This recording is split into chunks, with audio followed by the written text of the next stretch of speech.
Auzubillahiminash-shaytanir-rajim. Bismillahir-rahmanir-rahim.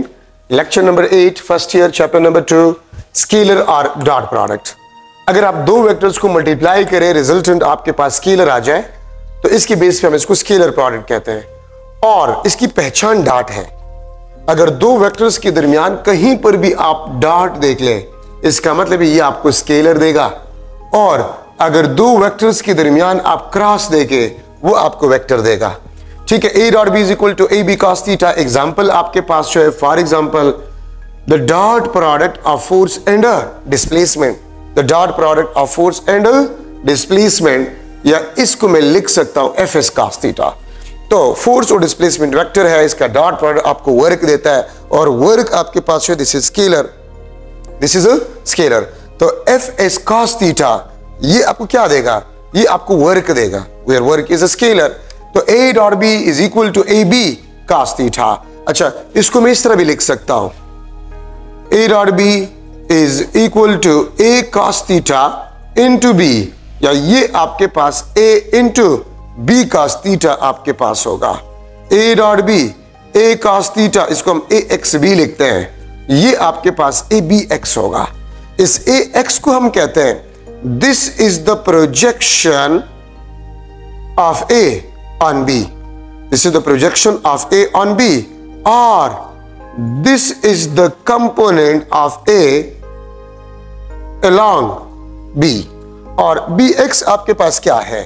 Bx आपके पास जो है, this is the projection of A on, this is the projection of B on A. ठीक है. और इसको हम लिख सकते हैं this is the component of B along A. This is the component of B along A. इसको basically हम डॉट प्रोडक्ट कहते हैं. ठीक है. तो डॉट प्रोडक्ट का डिफिनीशन आपके पास ये भी है, the product of the projection of A on B with the magnitude of B, या the product of magnitude of A with the projection of B on A is equal to the dot product of two vectors A and B. अगर B का आप projection draw करें तो देखिए ये आपके पास bx है and this bx is along a.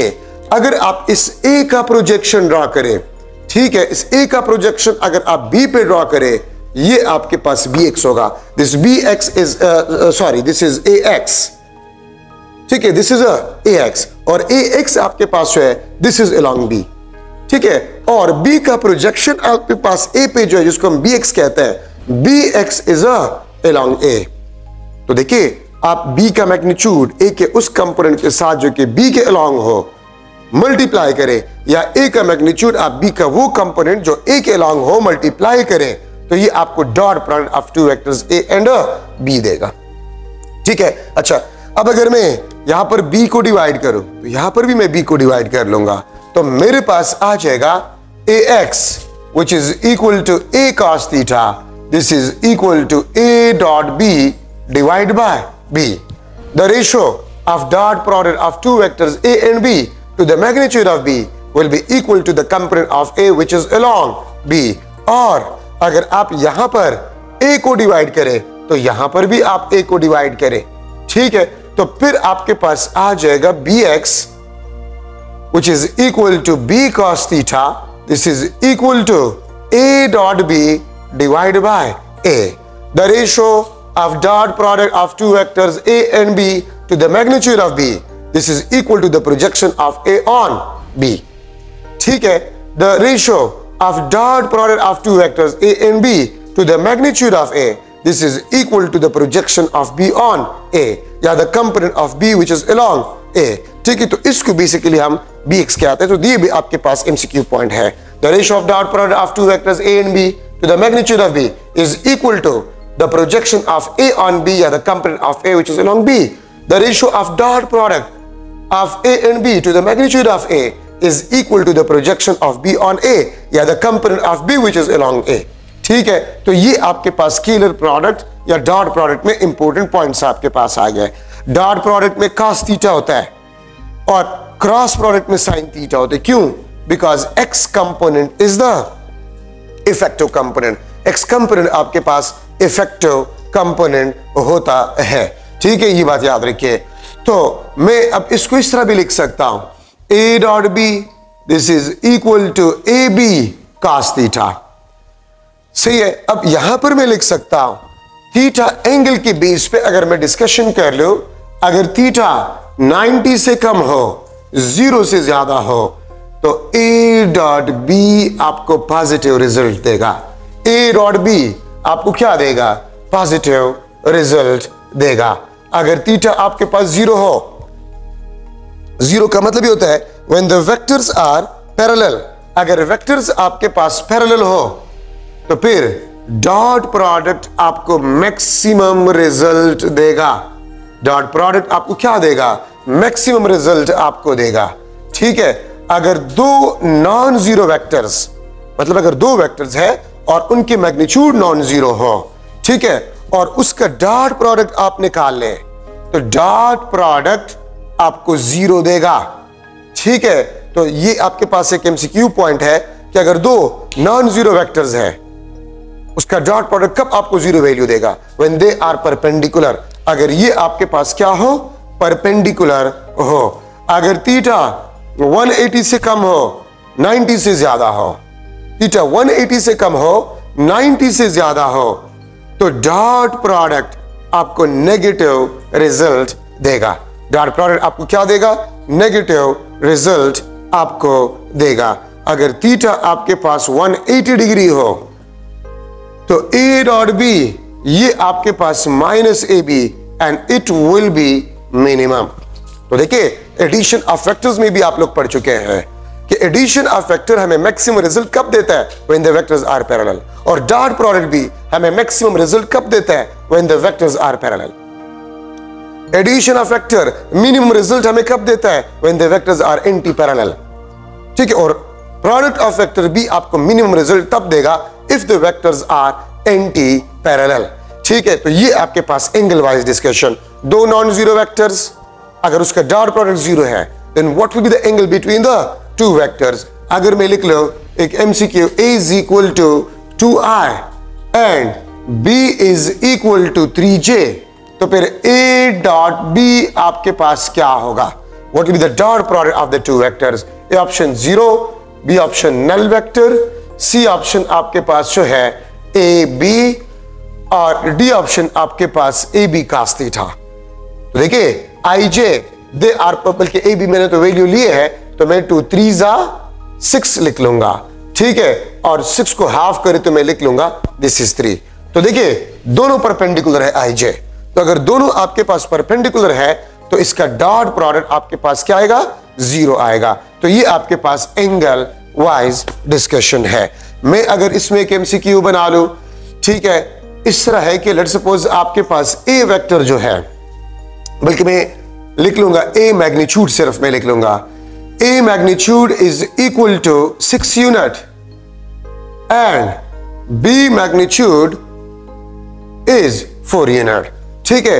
Resultant vector का magnitude which is the sum of the magnitude of the two vectors A and B। ठीक है। अगर मैं इसके मैग्नीट्यूड का सम ले लूं, इट इज 10 यूनिट। ठीक है। तो फिर आप ये बताएं A डॉट B आपके पास क्या होगा? ठीक है। 24, B ऑप्शन आपके पास 10, C ऑप्शन आपके पास 12, D ऑप्शन 0। ठीक है। अगर मैं लिख लूं A आपके पास 6 यूनिट है, B आपके पास 4 यूनिट है। ठीक है। And the magnitude of the resultant which is equal to the magnitude of the sum of A and B is equal to 10 unit, then what will be the dot product of the two vectors A and B? A और B का dot product आपके पास क्या होगा? तो देखिए 6 को 4 के साथ जमा कर ले, 8 कर ले, तो 6 + 4 10। और याद रखिए आप सिंपली मैग्नीट्यूड को तब सम करते हैं if the vectors are parallel, if the vectors are parallel। और अगर वेक्टर पैरेलल ना हो तो फिर कभी भी आप मैग्नीट्यूड को सिंपली सम नहीं कर सकते। तो ये आपको बता रहे simple sum 10, it means they are parallel. और अगर ये पैरेलल है आपके पास तो डॉट प्रोडक्ट आपके पास क्या होगा? Simply the product of the magnitude of the to vector. अगर मैं आपसे पूछूं the dot product of two vectors A and B is equal to the product of the magnitude of the two vectors, then what will be the angle between the two vectors? ठीक है। तो 0 degree होगा। if the magnitude of the sum of two vectors A and B is equal to 10, then what will be the angle between two vectors? तो 0. तो अगर 0 degree है तो simply आप इसके मैग्नीट्यूड को मल्टीप्लाई करें, आपके पास 24 आंसर आ जाएगा. अगर मैं लिख लो A dot B, this is equal to half of AB. ठीक है, the dot product of two vectors A and B is equal to half of the product of the magnitude of the two vector. Then what will be the angle between two vectors? दो vectors के दरमियान angle आपके पास क्या होगा? ठीक है, 30 degree. B option आपके पास 60 डिग्री, सी ऑप्शन आपके पास 90 डिग्री और डी ऑप्शन आपके पास 0 डिग्री. तो देखिए A डॉट B आपके पास AB cos थीटा के बराबर होता है. A dot B is equal to AB cos theta. यहां पर cos थीटा के बजाय क्या है? हाफ है, हाफ. तो वो कौन सा एंगल है जिसपे cos थीटा आपको हाफ वैल्यू देता है? तो वो 60 डिग्री आपके पास होता है.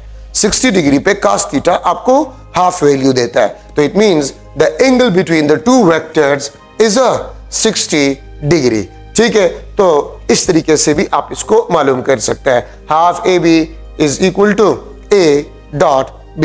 अच्छा, आपने ये भी पढ़ा है A डॉट B, बल्कि ये चलो मैं लास्ट में कर लूंगा. ठीक है, प्रॉपर्टीज के बाद. तो these are the two model MCQs in the dot product. अच्छा, अब इसकी प्रॉपर्टीज को मैं ले रहा हूं. Properties of dot product, properties of dot product. याद रखिए, डॉट प्रोडक्ट आपके पास जो है इज कम्यूटेटिव. डॉट प्रोडक्ट आपके पास क्या है? कम्यूटेटिव है. ठीक है, अगर आप डॉट प्रोडक्ट में वेक्टर्स के पोजीशंस को चेंज कर जाए, अगर आप डॉट प्रोडक्ट में वेक्टर्स के पोजीशंस को चेंज कर जाए, रिजल्टेंट स्केलर क्वांटिटी पे कुछ भी फर्क नहीं पड़ेगा. अगर आपने F डॉट S लिख लिया या आपने S डॉट F लिख लिया, ठीक है, रिजल्ट आपके पास क्या होगा? सेम होगा, वर्क आपके पास सेम होगा. So dot product is commutative. और याद रखिए, distributive property, commutative property, associative property, addition या प्रोडक्ट से रिलेटेड, वो सारे ये सेटिस्फाई करते हैं. ठीक है, the dot product of vector with itself, the dot product of vector with itself is equal to the square of magnitude of a vector. The square of a magnitude of vector. ठीक है, अगर मैं A vector का dot product निकालूं A के साथ ही, तो ये आपको square of magnitude of a vector देगा. B dot B, this is equal to B square. जहां पर भी आप वेक्टर के मैग्नीट्यूड पे स्क्वायर देख ले, जहां पर भी आप वेक्टर के मैग्नीट्यूड पे स्क्वायर देख ले, वहां पर डॉट प्रोडक्ट यूज हुआ होगा. ठीक है, अगर आप देखें, kinetic energy is equal to half mv square, the square of the magnitude of a velocity. ठीक है, तो ये आपके पास बन जाएगा half m v dot v. तो जहां पर भी आप मैग्नीट्यूड पे स्क्वायर को देख ले, तो वो आपको डॉट प्रोडक्ट को रिप्रेजेंट करेगा. थर्ड आपके पास जो है the dot product, the dot product for unit vectors. unit vectors के लिए dot product. याद रखिए, the dot product of a unit vector with itself. अगर आप एक unit vector का dot product ले ले, उस unit vector के साथ वो हमेशा आपको 1 देगा. the dot product of a unit vector with itself will be always equal to 1. the dot product of a unit vector with a negative unit vector, ठीक है, ये हमेशा आपको -1 देगा. the dot product of a unit vector with itself will be always equal to 1. the dot product of a unit vector with a negative unit vector will be always equal to -1. ठीक है, ये बात आप लोग याद रखें. हाँ, दो unit vectors which are perpendicular to each other, ठीक है, this will be always equal to 0. the dot product of a unit vector with another unit vector which is perpendicular will be always equal to 0. ठीक है, fourth आपके पास property है the dot product of vectors in a components form the dot product of vector in a component form. अगर आपको vectors given है axi plus ayj plus azk, b आपके पास bxi unit vector plus byj unit vector plus bzk unit vector, अगर आप इसका dot product निकाल लें तो आप क्या करेंगे? x कंपोनेंट को x के साथ मल्टीप्लाई करें, x को x के साथ मल्टीप्लाई करें, y को y के साथ मल्टीप्लाई करें, z को z के साथ मल्टीप्लाई करें और ऐड कर जाए. सो ax bx plus ay by plus az bz. अगर आप x कंपोनेंट को x के साथ मल्टीप्लाई करें, y कंपोनेंट को y के साथ मल्टीप्लाई करें, z कंपोनेंट को z के साथ मल्टीप्लाई करें और आप ऐड कर जाए तो आपके पास आ जाएगा the dot product of two vectors a and b. जिस तरह हम एडिशन ऑफ वेक्टर में सेम कंपोनेंट्स को ऐड कर सकते हैं, डिफरेंट कंपोनेंट्स को हम ऐड नहीं कर सकते, इसी तरह डॉट प्रोडक्ट में भी आप सेम कंपोनेंट्स को मल्टीप्लाई करके ऐड कर जाए. ठीक है, x को x के साथ, y को y के साथ, z को z के साथ मल्टीप्लाई करें और ऐड कर जाए. ठीक है, आपके पास dot product of two vector आ जाएगा. अगर मैं लिख लूं, लेट्स सपोज फोर्स है 1 newton I plus 2 newton J plus 3 newton K. Displacement आपके पास जो है 1 metre I minus 3 metre J plus 5 metre K.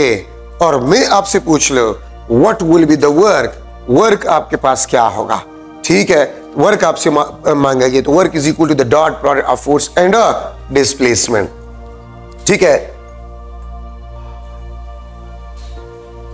मैं ऑप्शंस लिख लेता हूं. 2 माइनस 3 1 5 8 9 12 जॉल. बी ऑप्शन आपके पास जो है 10 जॉल. सी ऑप्शन आपके पास जो है 11 जॉल और डी ऑप्शन आपके पास जो है दिस इज 0 जॉल. तो देखिए वर्क आपके पास क्या है? Fx Sx plus Fy Sy plus Fz Sz. ठीक है, तो 1 माइनस 6 प्लस 15. ठीक है, तो 10 जॉल आपके पास वर्क डन आ गया है. ठीक है, तो आप x कंपोनेंट को x के साथ मल्टीप्लाई करें, y को y के साथ मल्टीप्लाई करें, z को z के साथ मल्टीप्लाई करें और ऐड कर जाए. ठीक है, तो आपके पास रिजल्टेंट जो है वो डॉट प्रोडक्ट आ जाएगा. अच्छा, a डॉट b आपके पास ए बी कॉस थीटा के बराबर है. मैं लिख सकता हूं cos theta is equal to a dot b divide by A B, और इससे मैं लिख सकता हूं theta is equal to cos inverse a dot b divide by A B. ठीक है, ये थीटा आपके पास जो है this is the angle between a and b. ये a और b के दरमियान एंगल होगा.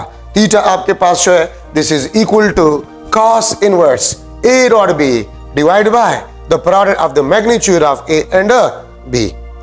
ठीक है, इसको बेसिकली हम कहते हैं the angle between two vector, cos inverse a dot b divide by a b. ठीक है, इस फॉर्मूले को हम इस्तेमाल करते हैं to measure the angle between the two vectors. और इसका स्टेटमेंट क्या बनेगा? The ratio of dot product of two vectors a and b to the product of the magnitude of two vectors a and b. The ratio of dot product of two vectors a and b to the product of the magnitude of two vectors a and b is equal to cos of angle between two vectors. Yeah, cos inverse ratio of a dot b to the product of the magnitude of a and b is equal to the angle between a and b. ठीक है, तो इससे आप angle between two vectors को मालूम कर सकते हैं. किस तरह? मैं अगर एक MCQ बना लूं, a आपके पास है i plus j and b आपके पास जो है this is j plus k. ठीक है, मैं आपसे पूछ सकता हूं theta is equal to dash between a and b. a और b के दरमियान एंगल आपके पास क्या होगा? ठीक है, 30 डिग्री, 60 डिग्री, 0 डिग्री और डी ऑप्शन आपके पास 45 डिग्री. ठीक है, एक question MCQ number 1, MCQ number 2, अगर मैं इस तरह लिख लो a is equal to b is equal to under root 2, means the magnitude of a and b is equal to under root 2 and a dot b this is equal to 1. a dot b आपके पास 1 है और a और b का magnitude आपके पास under root 2 है. What will be the angle between a and b? ठीक है, और ऊपर वाले ऑप्शंस ही आप नीचे लिख ले. ठीक है, ये ऑप्शंस आप नीचे भी लिख ले और याद रखिए दोनों क्वेश्चन सेम है, ये दोनों एमसीक्यू सेम है. वहां पर आपको वेक्टर फॉर्म गिवन है, यहां पर आपको डायरेक्टली मैग्नीट्यूड और डॉट प्रोडक्ट गिवन है. तो फार्मूला आपके पास क्या है? Theta is equal to cos inverse a dot b divide by A B. अगर आप a का मैग्नीट्यूड मालूम करें तो 1 square plus 1 square under root 2. अगर आप b का मैग्नीट्यूड मालूम करें 1 square plus 1 square under root 2. a और b का मैग्नीट्यूड अंडर रूट 2 आएगा अगर आप मैग्नीट्यूड मालूम करें. और a और b का डॉट प्रोडक्ट देखिए, इसमें j और j कॉमन है, तो 1 multiply by 1 is equal to 1, तो a डॉट b 1 आएगा. ठीक है, तो अगर आप इसमें पुट करें cos inverse 1 under root 2 multiply by under root 2, तो cos इनवर्स 1/2 ये आपके पास 60 डिग्री है. ये आपके पास क्या है? 60 डिग्री है. So the angle between the two vectors is 60. ये दोनों सेम क्वेश्चंस है. तरीका आपके पास ये फार्मूला है. ठीक है, ए बी का मैग्नीट्यूड मालूम करें अंडर रूट 2, डॉट प्रोडक्ट मालूम करें, वो आपके पास 1 आ रहा है, तो आपके पास एंगल बिटवीन टू वेक्टर्स वो आपके पास जो है 60 डिग्री आ रहा है. The angle is 60 degree. तो आंसर आपके पास 60 डिग्री है. अच्छा, मैं एक और एमसीक्यू लिख रहा हूं. Which vector is perpendicular to 4i minus 5j. इस वेक्टर का परपेंडिकुलर वेक्टर आपके पास क्या होगा? -4i, ठीक है, और प्लस 5j. ठीक है, बी ऑप्शन आपके पास जो है 5i minus 4j. C option आपके पास जो है -5i प्लस 4j और डी ऑप्शन आपके पास i प्लस j. तो इस वेक्टर का परपेंडिकुलर वेक्टर कौन सा होगा? तो आप क्या करें, इसका डॉट प्रोडक्ट एक एक के साथ निकालें. तो ये वेक्टर, गिवन वेक्टर, जिस वेक्टर के साथ डॉट प्रोडक्ट 0 देगा तो इसका परपेंडिकुलर वेक्टर वही होगा. तो आप देखिए इसको, 4 4 जा -16 प्लस माइनस -5 5 जा 25. ये आपको 0 नहीं देगा, ये आपको 0 नहीं देगा. तो it mean this is not perpendicular.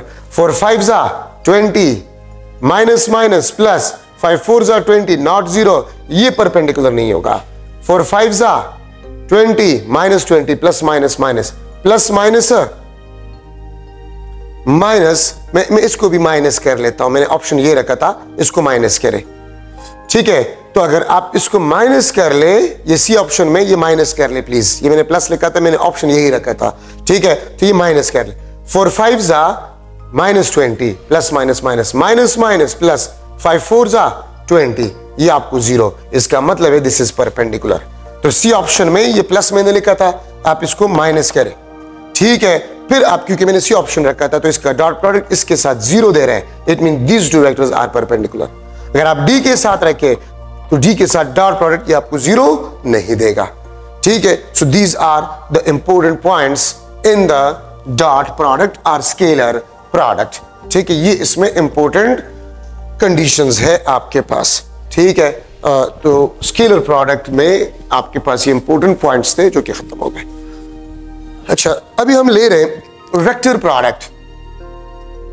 Vector और इसको हम क्रॉस प्रोडक्ट भी कहते हैं.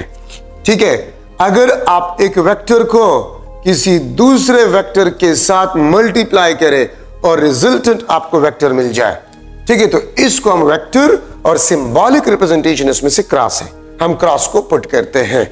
ठीक है, ये आपके पास ए वेक्टर, ये आपके पास बी वेक्टर. ठीक है, and this is the inner angle. Addition of vector हो, सब्ट्रैक्शन ऑफ वेक्टर हो, स्केलर प्रोडक्ट हो, वेक्टर प्रोडक्ट हो, तो हम हमेशा इनर एंगल को ही प्रेफर करते हैं. So this is the inner angle between tails of two vectors. ठीक है, तो A cross B is equal to A B sine theta in unit vector. ये ए बी साइन थीटा ये आपको किस चीज के बारे में बताता है? ये आपको मैग्नीट्यूड के बारे में बताता है। और ये n यूनिट वेक्टर आपके पास जो है ये आपको डायरेक्शन के बारे में बताता है। ठीक है, तो क्रॉस प्रोडक्ट आपको वेक्टर देता है। ठीक है, अगर आप डॉट पे देखें तो हमने यूनिट वेक्टर कोई पुट नहीं किया था। क्यों? वो स्केलर था और स्केलर में यूनिट वेक्टर की जरूरत ही नहीं होती, क्योंकि यूनिट वेक्टर आपको डायरेक्शन देता है और स्केलर का तो डायरेक्शन होता नहीं है। ठीक है, तो a cross b a b sine theta n unit vector, अगर आप सिर्फ मैग्नीट्यूड ले रहे हैं, magnitude of the cross product, वो आपके पास a b साइन थीटा होगा। ठीक है, डॉट प्रोडक्ट में cos थीटा होता है, क्रॉस प्रोडक्ट में साइन थीटा होता है। क्यों? Because the angle is with the horizontal axis. अगर एंगल वर्टिकल एक्सिस के साथ हो तो फिर ये ए बी cos थीटा होगा और डॉट में ए बी साइन थीटा आपके पास होगा। ठीक है, ये बात आप लोग याद रखें। अच्छा, अब a क्रॉस b, अगर ये मैं कुछ एग्जांपल्स भी आपको दूं, for example torque is equal to r cross f, तो r और f वेक्टर है, ये आपको टार्क देता है। ठीक है, angular momentum r cross p etcetera. ठीक है, ये आपको वेक्टर देता है। अगर ये हमें वेक्टर देता है तो फिर डायरेक्शन ऑफ वेक्टर आपके पास क्या होगा? तो रूल के मुताबिक से a क्रॉस b है तो आप अपने दाएं हाथ के फिंगर्स को अलोंग a करें और इसको रोटेट करें टुवर्ड अ सेकंड वेक्टर, तो ये तब आपको डायरेक्शन ऑफ रिजल्टेंट वेक्टर देगा। ये आपके पास a क्रॉस b या ये आपके पास n यूनिट वेक्टर होगा। अगर मैं लूं a cross b is equal to c, तो फिर ये आपके पास c वेक्टर भी होगा। ठीक है, चूंकि आउट ऑफ द पेज है, a cross b out of the page है, तो बोर्ड पे हम इसको अपवर्ड ड्रा करते हैं। ठीक है, ये बात याद रखें। तो a cross b is equal to c, मैं इसको यहां पर लिख लेता हूं, इसमें जरूरी कुछ पॉइंट्स है। a cross b this is equal to c, याद रखें c आपके पास जो है this is perpendicular to a, b आपके पास जो है this is perpendicular to c। ये c a का भी परपेंडिकुलर होगा हमेशा, ये c b का भी परपेंडिकुलर होगा हमेशा। ठीक है, और याद रखें जो c आपके पास होगा this will be always perpendicular to the plane of a and b, ये a और b के प्लेन का भी परपेंडिकुलर होगा। ठीक है, ये याद रखें।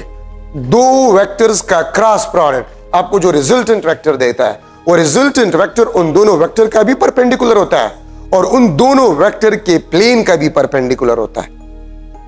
ठीक है, अगर मैं इस रूम का ये वाला हिस्सा y एक्सिस लूं, ये मैं x एक्सिस लूं, ये z एक्सिस है, आपका रूम 3D है, ये y, ये x और ये z।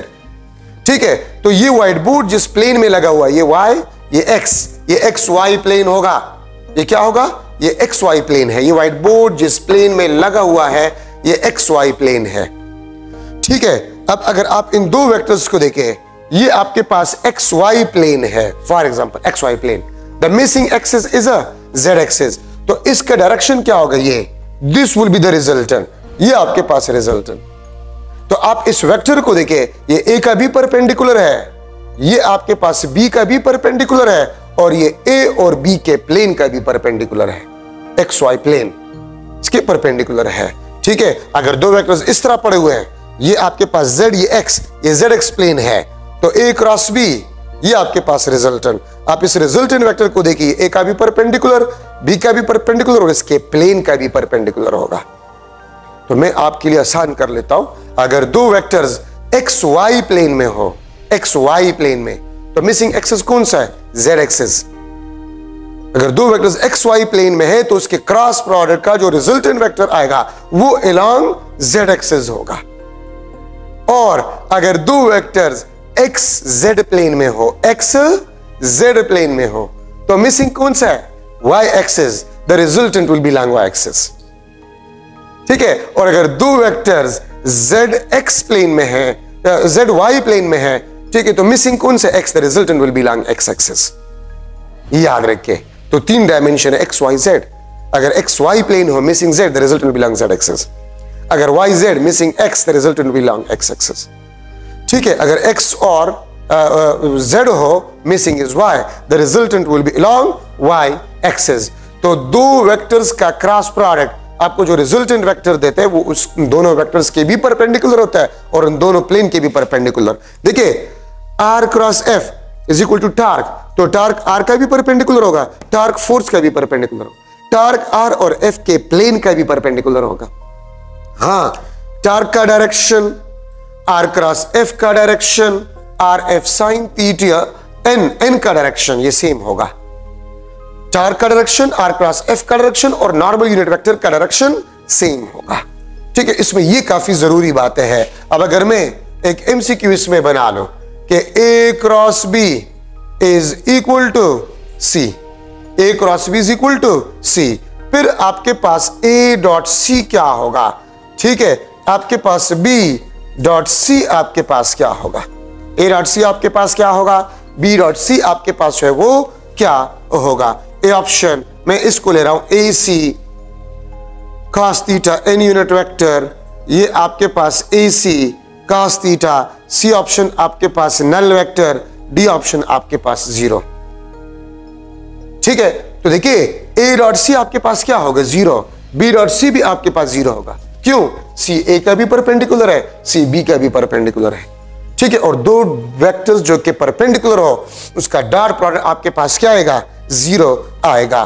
ठीक है, तो A cross B is equal to C, the dot product of C with A and the dot product of C with B, this will be always equal to 0। ये आपके पास 0 होगा।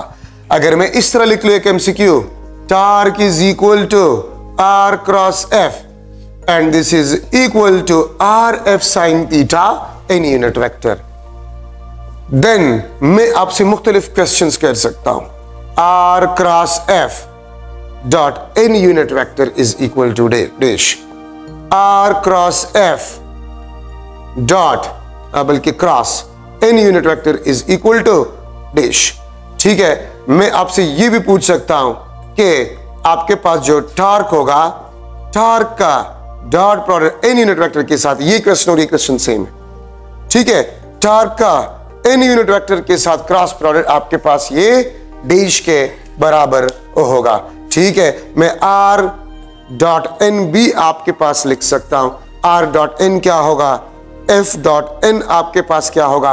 ये मुख्तलिफ क्वेश्चंस में आपसे पूछ सकता हूं। तो फर्स्ट ऑफ ऑल तो R cross F dot n, तो R क्रॉस F वो तो RF साइन थीटा n के बराबर है और एक n इजाफी है, तो ये आपके पास बन जाएगा RF sine theta n dot n, और n डॉट n किस चीज के बराबर होते हैं? 1।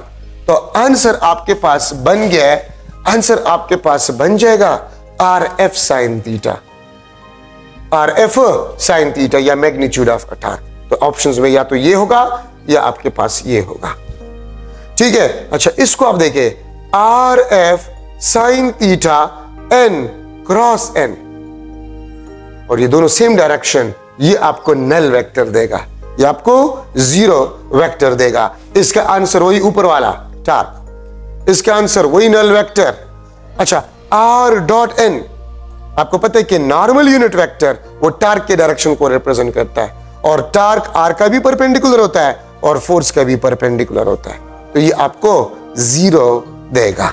ठीक है, तो ये आपके पास इन क्वेश्चंस के आंसर्स आपके पास बन गए हैं। ठीक है, अच्छा तो मैं इस तरह भी लिख सकता हूं, एक MCQ में इस तरह भी लिख सकता हूं, R dot L is equal to 0 and P dot L is also equal to 0, then angular momentum L will be parallel to the dash, parallel to dash। A option R cross P, B option R, C option P, D option आपके पास R dot P। तो किसके parallel आपके पास होगा? R cross P के आपके पास parallel होगा। क्यों? L देखिए कॉमन है, तो अगर दो डिफरेंट वेक्टर्स का डॉट प्रोडक्ट सेम वेक्टर के साथ 0 आ रहा है, तो इसका मतलब ये कि इन दोनों को फिर आप क्रॉस करें और ये कॉमन के बराबर होगा। ठीक है, तो angular momentum is parallel to R cross P। ठीक है, तो ये आपके पास कुछ मॉडल MCQs है इन अ क्रॉस प्रोडक्ट। तो क्रॉस प्रोडक्ट किसी भी दो वेक्टर्स का आपको जो रिजल्टेंट वेक्टर देता है वो उन दोनों वेक्टर का भी परपेंडिकुलर होता है और उन दोनों वेक्टर्स के प्लेन का भी परपेंडिकुलर होता है। ठीक है, बाकी साइन थीटा है, आपको पता है साइन थीटा 0 और 180 पे आपको 0 रिजल्ट देता है और 90 पे आपको मैक्सिमम रिजल्ट देता है। ठीक है, अगर थीटा आपके पास 90 हो तो A क्रॉस B आपके पास है, this is equal to AB n unit vector. A cross B आपके पास होगा, it will be equal to AB n unit vector, it means the maximum result. ठीक है, अगर मैं प्रॉपर्टीज को डिस्कस करूं, properties of cross product, cross product के प्रॉपर्टीज याद रखिए। क्रॉस प्रोडक्ट आपके पास जो है, क्रॉस प्रोडक्ट आपके पास जो है, this is anti commutative. The cross product is a anti commutative. मतलब ये है A क्रॉस B ये हमेशा माइनस B क्रॉस A के बराबर होगा। A क्रॉस B ये हमेशा आपके पास माइनस B क्रॉस A के बराबर होगा। It means the cross product is anti commutative. ठीक है, तो मैं यहां पर लिख सकता हूं, ये अगर A क्रॉस B है, ये A क्रॉस B है, A क्रॉस B ये, तो B cross A into the page, ये आपके पास B क्रॉस A होगा। तो अगर आप क्रॉस प्रोडक्ट में वेक्टर्स के पोजीशंस को चेंज कर जाए, the direction of the resultant vector will be change. Direction of resultant vector will be change. Magnitude change नहीं होगा, सिर्फ डायरेक्शन चेंज होगा। ठीक है, ये बात याद रखें। अच्छा, मैं अगर इसको इस साइड पे शिफ्ट करूं, A क्रॉस B, इसको आप यहां पर शिफ्ट करें, प्लस B क्रॉस A, ये आपको नल वेक्टर देगा। और इसका स्टेटमेंट किस तरह बनेगा? The sum of cross product of A and B to the cross product of B and A is equal to a null vector or zero vector. The sum of cross product of A and B to the cross product of B and A is equal to a null vector. बस इस statement पे समझने की कोशिश करें। ज्यादातर student statement को नहीं समझते। The sum of cross product of A and B to the cross product of B and A is equal to a null vector. ठीक है, मैं अगर इसका मैग्नीट्यूड ले लूं, ठीक है, द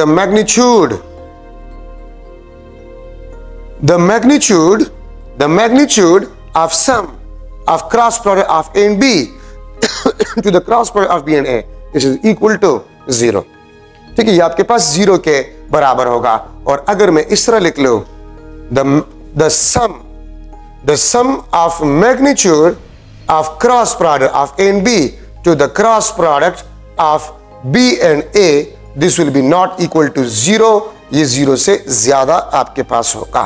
ठीक है, और अगर मैं आपसे पूछूं कि A क्रॉस B कब प्लस B क्रॉस A के बराबर होगा, मैं अगर आपसे ये पूछूं A क्रॉस B कब आपके पास प्लस B क्रॉस A के बराबर होगा, तो देखिए, if theta is equal to 0 or theta is equal to 180, if the vectors are parallel or anti-parallel, then A cross B will be equal to B cross A, or A is equal to 0 or B is equal to 0, or both A is equal to 0 and B is equal to 0।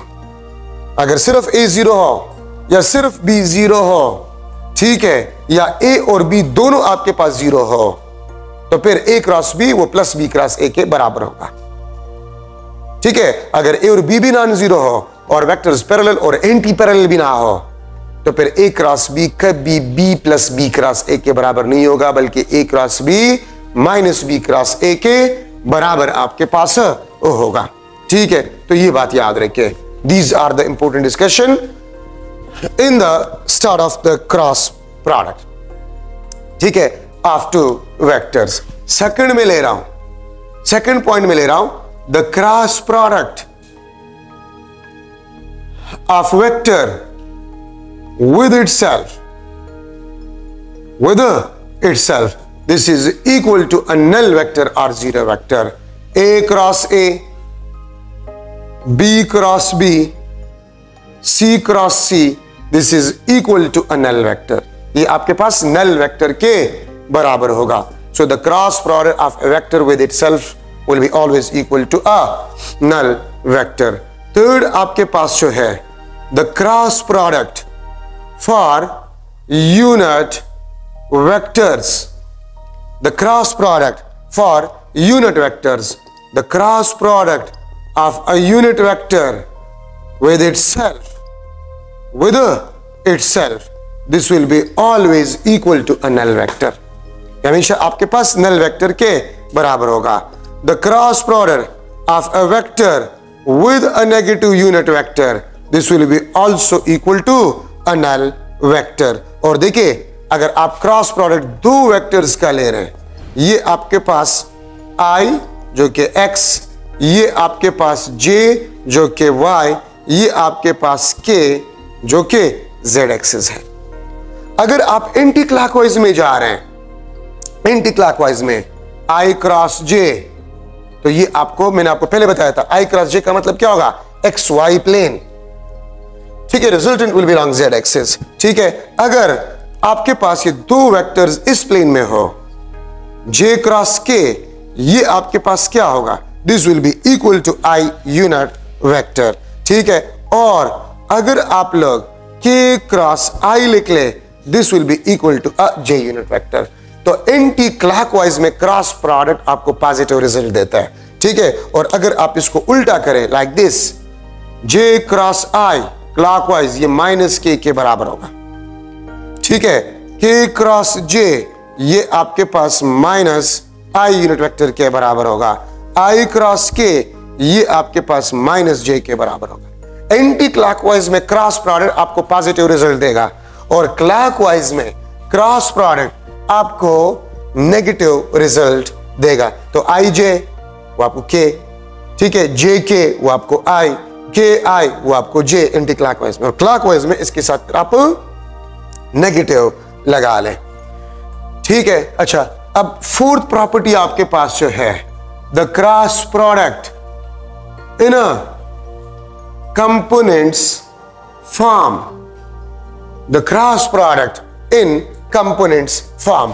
अगर आपके पास vector है, a vector axi plus ayj plus azk, और b vector आपके पास bxi plus byj plus bzk. a वो भी components form में, b आपके पास वो भी कंपोनेंट्स फॉर्म में है.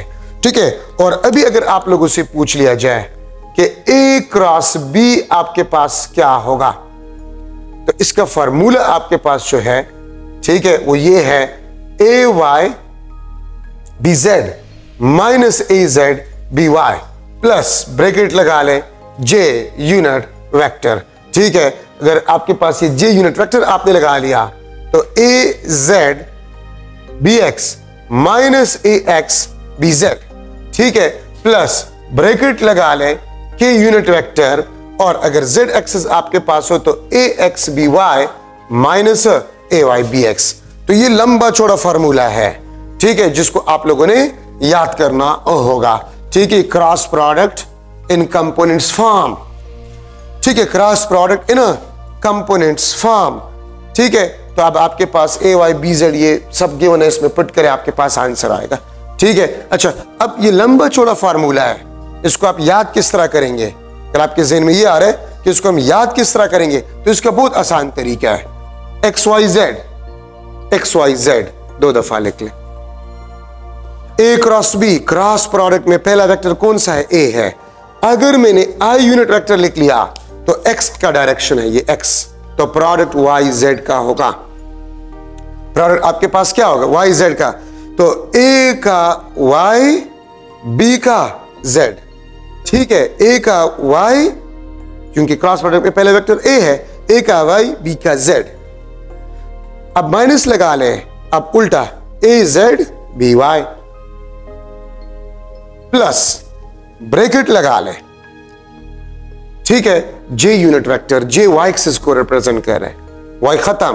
तो आपके पास प्रोडक्ट zx, तो a क्रॉस प्रोडक्ट में पहले तो a का z, ठीक है, b का आपके पास क्या होगा, x minus ax minus ax bz, फिर उल्टा करके आप आ जाए.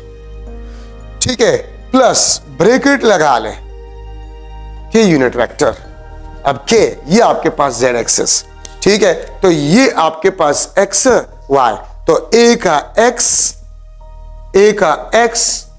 b का y माइनस, अब y से उल्टा x की तरफ जाए, a y b x के यूनिट वेक्टर। तो आपके पास क्रॉस प्रोडक्ट का फार्मूला आपके पास आ गया।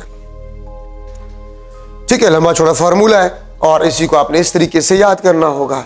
ठीक है, अच्छा, अब अगर मैं, ये तो आपके पास vector in cross product in vector form, in components form आपके पास बन गया।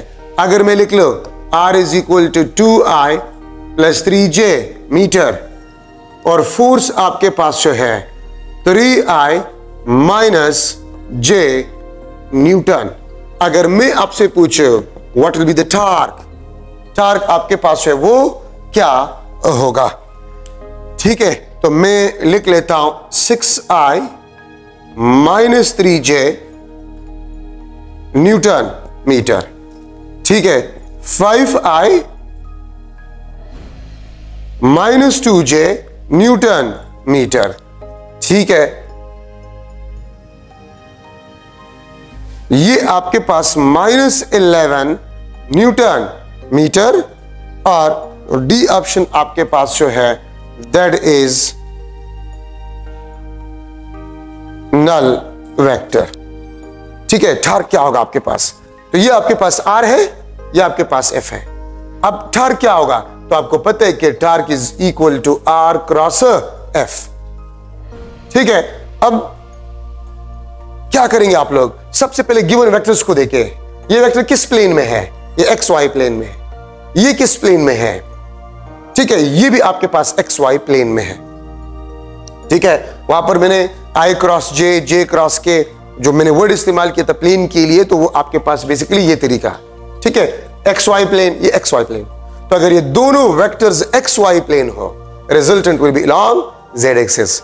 रिजल्टेंट आपके पास अलोंग Z एक्सिस होगा।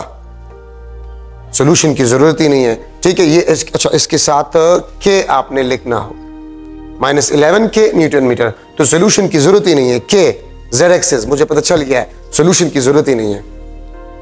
ठीक है, अगर दोनों वेक्टर्स XY प्लेन में हो, resultant will be along Z axis. तो Z एक्सिस से एक ऑप्शन है, तो अब सॉल्व करने की जरूरत ही नहीं, यही आंसर हो। ठीक है, अगर आपने सॉल्यूशन करना है तो XY प्लेन है, रिजल्टेंट Z एक्सिस, तो सिर्फ आपने इसको, इस पार्ट को उठाना होगा, AX BY minus AY BX। ठीक है, इसको आप लोगों ने उठाना होगा, तो आपके पास आंसर। ये मैं फिर रिपीट कर रहा हूं। ठीक है, अगर दो वेक्टर्स XY प्लेन में हो, XY प्लेन में, तो रिजल्टेंट Z एक्सिस, तो Z एक्सिस में अगर एक ऑप्शन है तो सॉल्यूशन की जरूरत ही नहीं है। अगर एक चारों ऑप्शन Z एक्सिस से हैं, तो फिर आपने क्या करना होगा? XY प्लेन है, रिजल्टेंट Z एक्सिस, तो सिर्फ ये Z एक्सिस वाला कंपोनेंट इससे उठा ले, बाकी जीरो, ये भी जीरो आपको देगा, ये भी जीरो। इस कंपोनेंट को उठाकर फिर आप रिजल्ट को निकाल ले। ठीक है, तो ये आपके पास जो है इसका आंसर आ गया। ठीक है, अब इसका मैं अगर लिख लूं तो टॉर्क आपके पास होगा ब्रैकेट लगाकर K unit vector RX FY minus RY FX। ठीक है, तो ये आपके पास जो है जरूरी पॉइंट्स आपके पास आ गए। अच्छा, अब अगर आप लोगों से कोई पूछ ले, कि A cross B A dot B के बराबर कब होगा?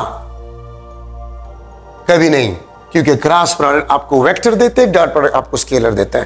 तो क्रॉस प्रोडक्ट कभी भी डॉट प्रोडक्ट के बराबर नहीं हो सकता। हाँ, magnitude of cross product of two vectors वो डॉट प्रोडक्ट के बराबर हो सकता है, और वो आपके पास कब होगा? अगर थीटा आपके पास 45 डिग्री हो। अगर थीटा आपके पास क्या हो? 45 डिग्री हो, तो फिर मैग्नीट्यूड ऑफ क्रॉस प्रोडक्ट और डॉट प्रोडक्ट बराबर हो सकता है। ठीक है, अच्छा, A क्रॉस B का magnitude divide by A dot B, the ratio of magnitude of the cross product of two vectors A and B to the dot product of two vectors A and B, this is equal to tangent theta. ठीक है, और theta आपके पास क्या होगा? tan inverse A cross B magnitude divide by A dot B. ठीक है, ये आपको क्या देगा? ये आपको देगा the angle between two vectors. ये आपको दो वेक्टर्स के एंगल्स के बारे में बताएगा। तो अगर आपको magnitude of cross product given हो और dot product of two vectors given हो और आपसे पूछ लिया जाए what will be the angle between the two vectors, तो इससे आप एंगल बिटवीन टू वेक्टर्स को मालूम कर सकते हैं।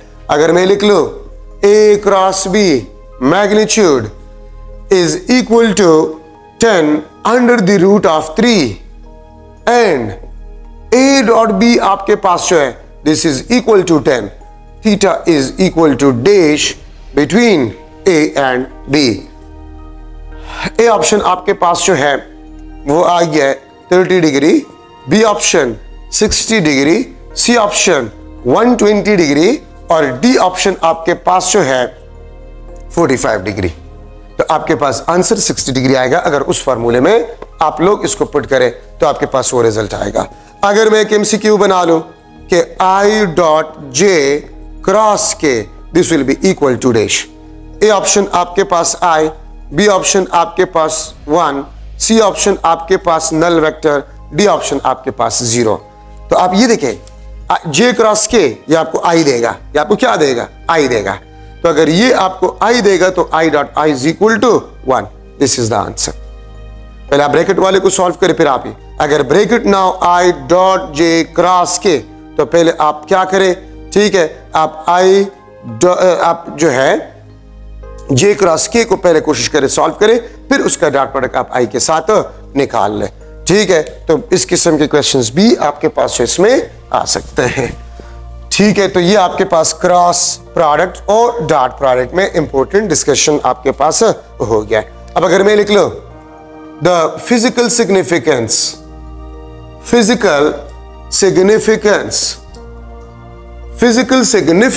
Of cross product, physical significance of cross product. तो याद रखिए मैग्नीट्यूड ऑफ क्रॉस प्रोडक्ट जो कि ए बी साइन थीटा के बराबर है, ये आपको एरिया ऑफ पैरेललोग्राम देगा। ये आपको क्या देगा?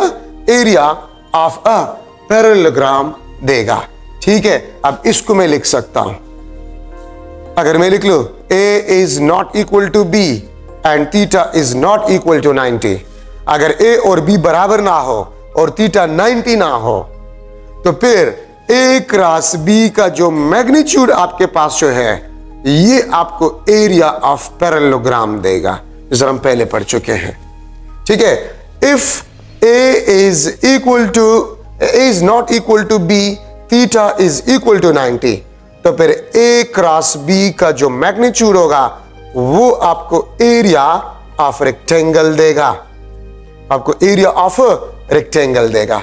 If A is equal to B and theta is equal to 90, तो फिर ए क्रॉस बी का मैग्नीट्यूड वो आपको एरिया ऑफ स्क्वायर देगा।